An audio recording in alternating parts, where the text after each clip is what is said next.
welcome back to my channel. So during this video, I'm going to be sharing with you a couple of palettes that I pulled out of my collection that I want to pan some of the shadows in the actual palette.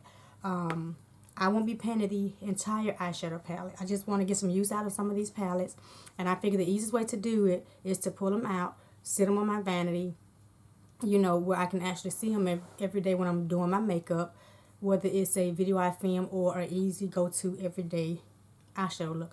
The other thing is with these palettes, I did not pull out a whole lot of color because I do use a lot of color, but in some palettes there are no transition shades that I want to use in the palette, if that makes sense. So I'm going to go ahead and stop rambling and share with you all the palettes I pulled out. The first one I pulled out is the Warrior 2 by Juvia's.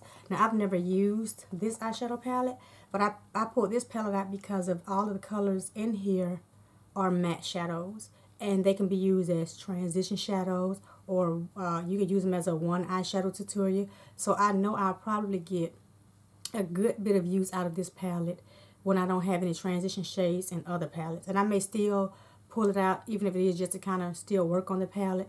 But we'll just see as we go, we make videos. But this palette I can definitely see myself digging into. I don't know about panning because the pans are really, really large, but I definitely want to get some use out of it. The second palette I pulled out is the Nars Narcissist palette. Now, I purchased this palette a couple of years ago, and this is the color scheme of the eyeshadow palette. Now, I pulled this one out because this is a pretty nice everyday go-to. The mattes in here pretty much are great transition shades. You have the mauve and the black, and you have a couple of sparkles in here that can be used for everyday eyeshadows. So that's why I selected this palette again, because I can see myself using it as a go-to palette. If I don't want to do a whole lot of color, you can kind of keep it kind of really soft but glam, and this palette will definitely do that. If I want to use the transition shade in here, you have 5 shades in here that can definitely be used as transition shades. And then this bone shade at the top will be a perfect highlighting shade for my skin tone. So I used to use this palette a whole lot, so I definitely wanted to dig back into this eyeshadow palette. So that is the reason for choosing this eyeshadow palette. Another eyeshadow palette I selected is the Anastasia's Soft Glam. Now, I used to use this eyeshadow palette a lot. This was one of my favorites when it first came out. The shimmers I always tend to dig into along with those two shades, but I never really dug into the deeper shades a whole lot on this end of the palette. So I pulled this back out because I love this palette. It's another one of those palettes that's an easy eyeshadow palette. You can just create soft looks or a deeper look, and you have everything in this one palette. So that's why I select this palette, because I love this palette. Like I said, I've used most of the shadows in here and created looks. So I want to pull this out since I'm familiar with this palette and do some more looks with this palette. So that was my reasoning behind this palette. The next palette I took out is my Pat McGrath's Mothership Sublime Bronze Ambition palette, and it's this 6-pan palette. Now, this is another one that was one of my go-tos. As you can see, I've dug out some of the, trying to get this mirror. Okay, maybe this is better. I've, love the shimmers in here. Awesome shimmers, like really, really good shimmers. And when I use this palette, I tend to only use 2 shades, and that's the matte shade and one of the shimmer shades. Nice, easy, everyday go-to look. Whether it's softer or bolder with the chocolate shimmer. Great formula. Hands down, great formula in this palette. And you can use this pretty much, like I said, every day. Even if you don't use the transition shade, you can pop the shimmer on your lid and just keep it moving, and it's still beautiful. So I select this one because I do love the formula, and I do like the shades. And again, a lot of them are more on the neutral side because, my work environment is in the office, and I do use color, but like I said, I don't film every day. So the days that I don't film and it's a pretty much neutral look, I can just run to these palettes that I selected and kind of, use them, and then, see my progress.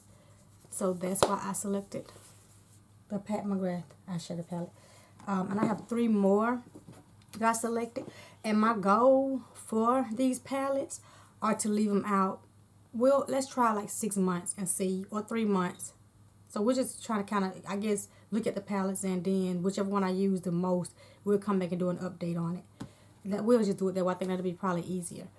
The next one I pulled out has color in it, but it's colors that I would use every day if I had to use color, because they're pretty much on a nice softer side.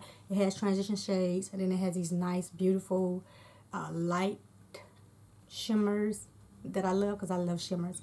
Is the ColourPop Garden Variety palette, and this is the color scheme of the palette. Now, again, like I said, I selected this palette because of all those beautiful light shades of shimmers. I love shimmers. It's probably not too many looks that you will see me do that does not have a shimmer lid. I love shimmers. I'm not saying I'm in an eyeshadow, but I love shimmers. And then you have these mattes on the bottom row. All these are mattes.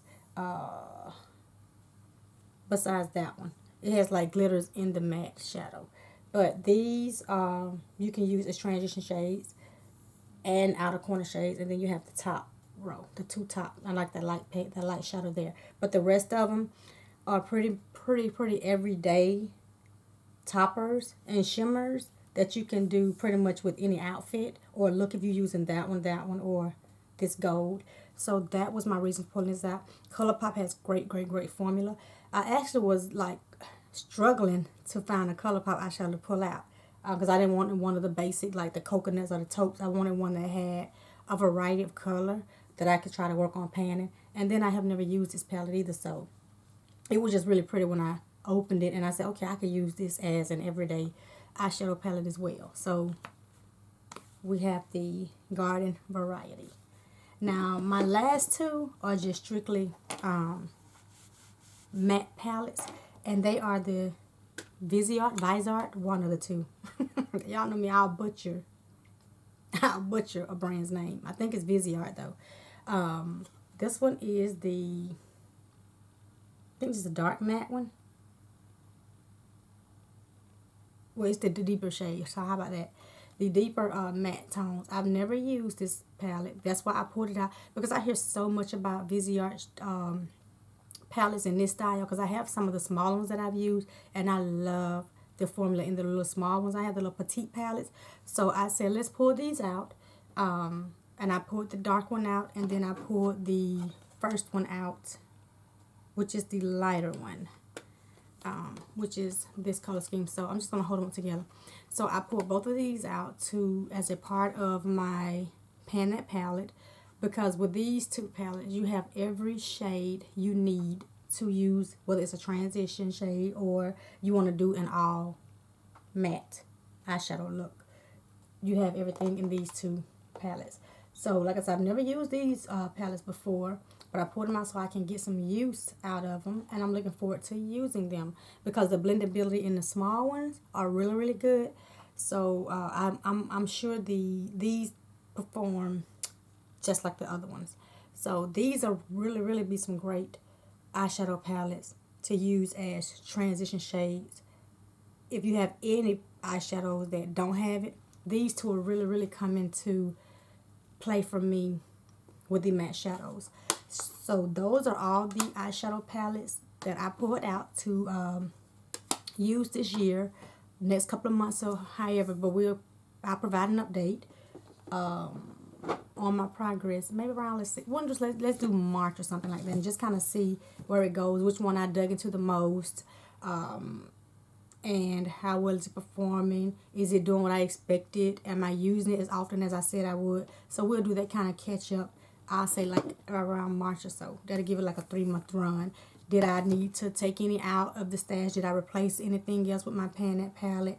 But we'll do all of that when we return with an updated video. So let me know your thoughts on any of these palettes. If you have any of these eyeshadow palettes, how do you feel about them? Have you panned any palettes? Are you planning on panning any palettes? What palettes are you planning on panning if you are going to pan the palettes? I know there's a lot of panning, palette panning talk. But let me know your thoughts down in the comment section below. And until then, I'll see you guys in my next video. Goodbye. Bye.